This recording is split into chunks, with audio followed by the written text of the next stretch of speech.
Well, just big day for everybody in college football across the country, of course, and same holds, for us. Just big day. You start looking for faxes come in early, and hoping that you're getting the ones back that you're supposed to get back, and we have. It's a solid class, top to bottom. We got a lot of variety in there. I think we got good quality, number one, people at all the positions that we wanted to get, and a lot of depth in the signing class. So with 18 high school guys and 20 high school guys and 4 mid-year guys, it's a pretty good signing class, I think. So coaches did a great job, I think, of just bringing guys in on official visits and recruiting these guys all year long, and getting the ones here that need to be here. And it kind of always ends up that way. We end up with the guys that's supposed to be here that fit our program, and then because you win some, you lose some on the recruiting trail. So, but it always ends up with the ones we're supposed to have. So I'm very excited about these guys coming in. Number one, are quality people, and you just see that when you have your recruiting weekends and they bring their whole family in. You get to meet everybody, and it's a pretty neat deal to see how that all lines up. So it's a good quality class, and we're excited about it. And then you just go right back to work on next year's 2018 class, and never kind of stops in a recruiting deal. But it's opened up for questions, and from there. Talk about Taylor Hayes and Mason Langley, what you see in them, what you see for them down there. Well, I mean, number one, you're getting two local guys from a really great program. They know how to win, and they know what it takes to win at a high level. And we like adding people to our program that are winners. And both of those guys are winners. They got a competitive nature about them that we really like, and our staff tries to identify that with every recruit that we bring in. Are they competitive? Do they love the game? And those two, I think, kind of define that. They're competitors that love football, that love the game, love playing, and they'll be a big asset for us, and we're glad to get them. Just individually, kind of, what do you see the roles that you see for them? Well, I think Mason, different positions, of course. So Mason's a really talented offensive lineman. He played in the Alabama-Mississippi game and felt like he held his own with a bunch of linemen that's going SEC in different places. So we felt like he was as good as anybody in that game. So we felt like we got a steal in him. He is a great player and going to have a great career here, and he'll bring a following being a local guy. So it's good to get him in, and so I think he'll figure in the picture pretty quick. I think he'll have a chance to play. Taylor Hayes is had a great career at a quarterback. He's played a little defense. So where he'll play to start with, probably start him out at quarterback, and then he may move to a defensive position, and just find a way to get him on the field somehow down the line. And he'll be one that grows up in the program, and he'll find a way to get on the field eventually. I see 5 offensive linemen and some size in there. Is that a point of emphasis? I think we had a lot of defensive guys back. We lost Desmond Owino up front. Everybody else we had back, so there was not a huge need there, for D linemen inside or outside, because we're really deep there for the next 2 years. So, offensive line was a point of emphasis this year. We lost a few really good ones, this year, and you lost 3 starters, and so you felt like you had to kind of reload that position, and you're going to lose another good crop next year. So, I really feel like this is as good a class up front, offensive line wise, as a whole that we've signed. These guys are just really good players, and you look at the offers that some of these guys have, your Majesty Sanders and, Tyrese Slocum, Langley, all those guys had major offers, so it's, we're getting quality guys and a lot of size, like you said, up front. So, like I said, we're very, very excited, about that bunch up front. What's the story behind your Majesty Sanders' name?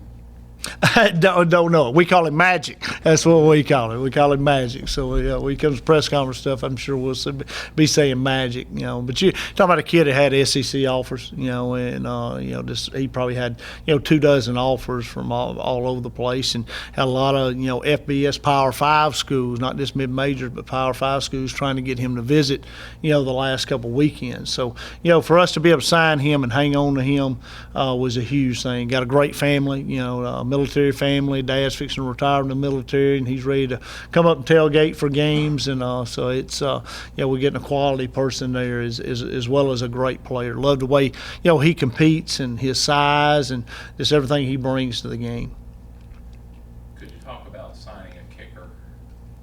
Well, first one we've signed in a while. We've been, kind of in a deal where we've had, Connor and Stennett. We've had them for a long time, and you lost Hamish last year. We said we had to sign a punter, so this is the first time we've really signed a guy out of high school in a while. So we're starting back over rebuilding, that deal because the other two guys are older. Cade and Connor being older and not having long to play. We need to sign one. We feel like we got a steal in Jake for sure, and he's a kid that has got preferred walk-ons at several SEC, ACC schools. He's had offers other places, so we feel like we're getting a quality kicker, in him, and I think he's got a bright future. He already kicks the ball. I think his form and his way he kicks the ball, it will adjust really well to kicking the ball off the ground in college. It's one of the things it's hard to project. And from a high school kicker to a college kicker who can handle, doing that. But I think he's got the leg and the technique to do that, and we're excited about him for sure. 6 secondary guys, could they possibly be moving to other positions? No, we just kind of reloaded there a little bit too. We lost Jalen, this year, so you're not like you were last year. We were top heavy, coming out of last year. We lost 3 out of 4, and we didn't lose anybody but Jalen this year, and Rashad too as well. We lost 2, but all those guys are getting older. We're going to lose a lot of those guys within the next year. So you want to start kind of like O-line. You want to sign a good crop out of high school this year and kind of grow them, and it's hard to develop. It's hard for us to sign out of high school the 6'1", 6'2" corners. They get Power Fives, kind of gobble them up. So we got to look to take a little smaller guy and develop them. And we've had a lot of success with that. And we look, this bunch is really talented. When you look from the guys we signed at safety to the guys we signed at corner, I think can really play and gonna have bright futures. And there's some All-Americans in that crop. I really believe that.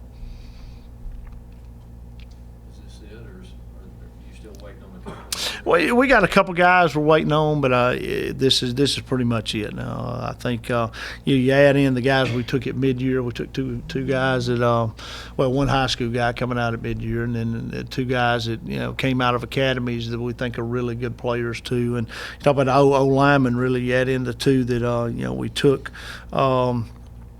From other places at the mid-year, you're talking about 6 really good offensive linemen. So that's going to shore us up offense. I think our linemen are going to be, O-line is going to be as deep as it's ever been from top to bottom of guys that can go in the game and play for sure.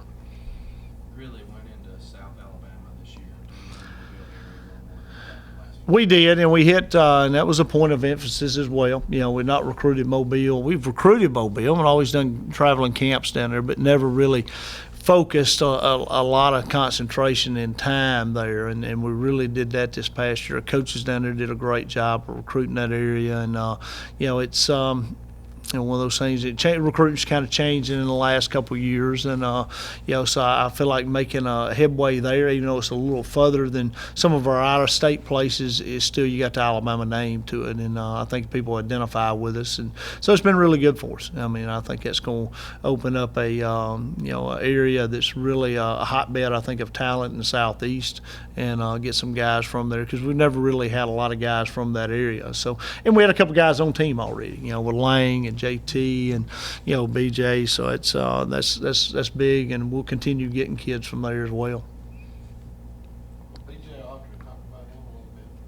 Great player, he just solid, kid just coming out of high school. He's a really great player. Had to go the JUCO route, and he's going to be an asset to us for sure. And big guy. I mean, he's about 360.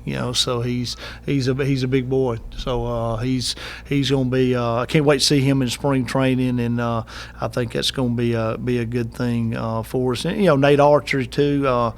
Eric Archer is listed here as from Murphy, and he went into Army Prep, so he's back with us. So we really recruited him hard. It come down to us and some academies and a few other folks with him last year. So he's really a high energy guy, really a good football player too. So we think those 2 up front will really help us out and can play quick for us up there. And then the 2 tight ends, I think, can help us as well, which we're kind of rebuilding there. We lost a lot of guys at that tight end position last year, so we need some guys.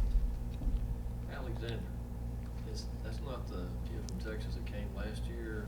No. Camp was- No, he came, this year. He transferred in from Air Force. He's coming from Air Force, out of the prep school. So, really going to be a good player too. I think he can play quick as well. So, and give us some help there after losing a couple guys we lost this year, and we need some bodies at that position for sure.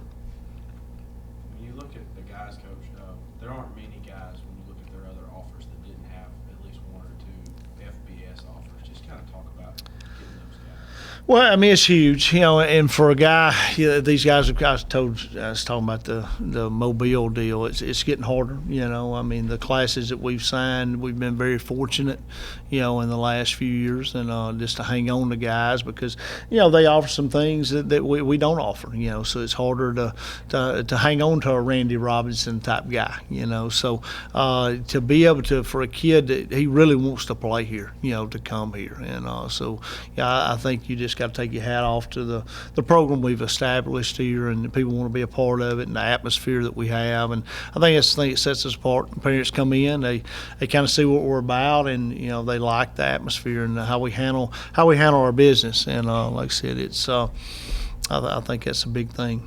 But like you said, every kid on the board that had at least 1 or 2 or half a dozen FBS offers and a ton of FCS offers, and I think once we kind of offer a kid, you got a lot of FCS schools that come right in behind us and offer them, so and that's a good thing. I mean, you have coaches all the time tell us, hey, we do a great job of evaluation, and I think a lot of people, me and Mike talk about that on the radio, over at the basketball game. I think a lot of people think our recruiting is just on the road, going to schools and doing home visits and building a relationship. That's only half of it. I mean, the other half is identifying the ones that you really want to recruit. So there's so many players out there, and it's so broad.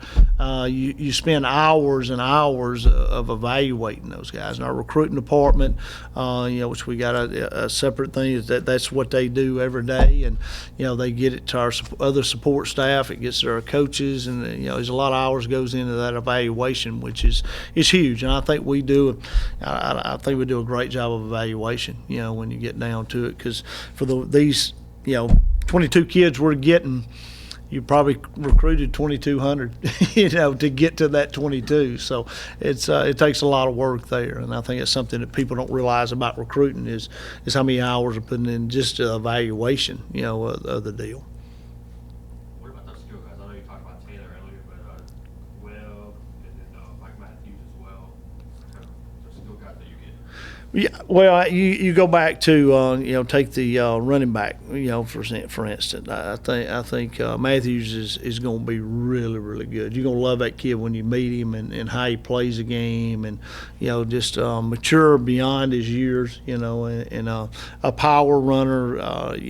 Sees the field really good. He's kind of a mixture between, I think, Pope and James. He's a bigger kid, so he runs with power, but he's got a little speed too. So, and great vision. So I think he's going to be a really, really good player. And there's no telling, how many offers he had. He had tons of offers. He probably had 24 offers last spring, and he kind of has been loyal to us. We're very fortunate to get him.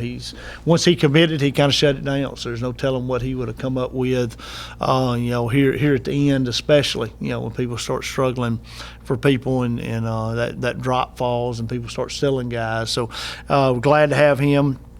Zion Webb, I think, is a solid player. We're very, very excited about him. He's a very dynamic guy. Now he's another one that had a lot of FBS offers, and we beat some FBS schools, on him. So, like I said, I think he's been coming up here for 2 years, and he's been watching us play on offense, and watching Eli play, and he has that type of a skill set, and he throws the ball really well. He's a dual threat guy. He can run it adequate enough, and really, I think can come in and compete for the job, So we're excited about, Zion getting here. And, you take a kid like, Jalen Hurd, Opelika receiver. I mean, he's a really good player, too. There's just, so many of those guys that they're really good players. Terrell Hodge is, really, deciding where to play him is going to be a deal. He may play a tight end, play a defensive end. So he can play a lot of different places as well. So we feel like we're getting some really, good players. And you go to that Mobile area too, and you talk about somebody that's dynamic with the ball in their hand. You go back and watch his highlight stuff. Is Charles Crawford. You talk to coaches around Mobile, and they'll tell you, hey, that's the best player in Mobile. And you got guys like the quarterback at Blunt's going to Florida. I mean, they'd rather see a lot of other people around that Mobile area with the ball in their hand besides him. And he's a safety. He's going to play secondary for us, but he'll return kicks. He'll return punts. So I mean, he's a dynamic player. So he'll make you do the wow factor when you watch his highlight tape. So we do feel like we got some solid guys up front in the trenches and some really good skill guys. I'm glad you mentioned that.